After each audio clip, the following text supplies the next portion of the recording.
मी आपल्याला एवढंच सांगतो बापू, एखादी मॅच हरला म्हणून विराट कोहलीची बॅट थंड पडत नाही. पुढल्या मॅच मध्ये दुप्पट जोराने तुटून पडते आणि चॅम्पियन ट्रॉफी घरात येते.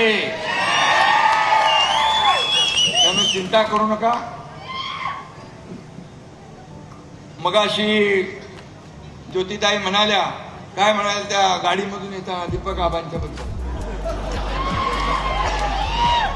एका गाडीत होते, पण बापूसाठी मी एकच शब्द उच्चारतो, टायगर अभी जिंदा है.